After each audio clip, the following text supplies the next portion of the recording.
Walaupun vaksin telah tiba di Indonesia, tapi kita harus tetap menaati protokol kesehatan dengan menerapkan 3M. Memakai masker, mencuci tangan, dan menjaga jarak. Kasus DBD di Kota Ambon turun 40% tahun 2020.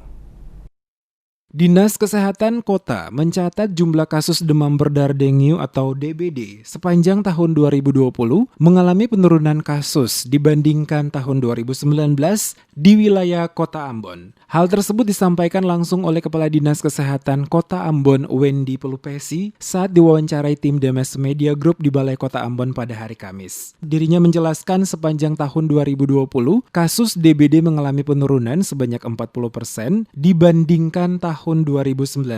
Dikatakannya penurunan kasus DBD di Kota Ambon ini dikarenakan warga kota sadar dan mulai menerapkan perilaku hidup sehat yang lebih baik itu menerapkan 3M untuk mencegah demam DBD maupun dalam kondisi pandemi COVID-19 yang saat ini mewabah di Kota Ambon. Dijelaskan Pelupesi pada awal-awal tahun yakni pada bulan Januari dan Februari di mana banyak terjadi musim penghujan mengakibatkan peningkatan kasus DBD di Kota Ambon setiap tahunnya akibat musim pancaroba sehingga menyebabkan perkembangbiakan jentik nyamuk demam berdarah. Oleh karena itu Pelupesi mengatakan Dinas Kesehatan Kota Ambon telah mengantisipasinya melalui puskesmas-puskesmas dengan memberikan penyuluhan-penyuluhan kepada masyarakat agar melakukan pola hidup bersih bukan saja untuk mencegah DBD akan tetapi COVID-19 yang saat ini mewabah.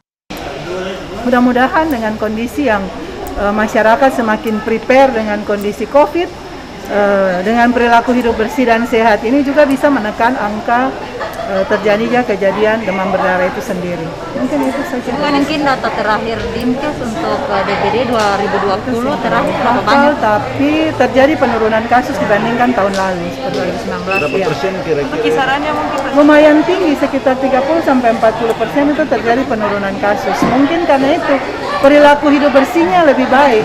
Perilaku hidup bersih ini bukan hanya pada DBD, tapi pada semua penyakit menular termasuk COVID seperti itu.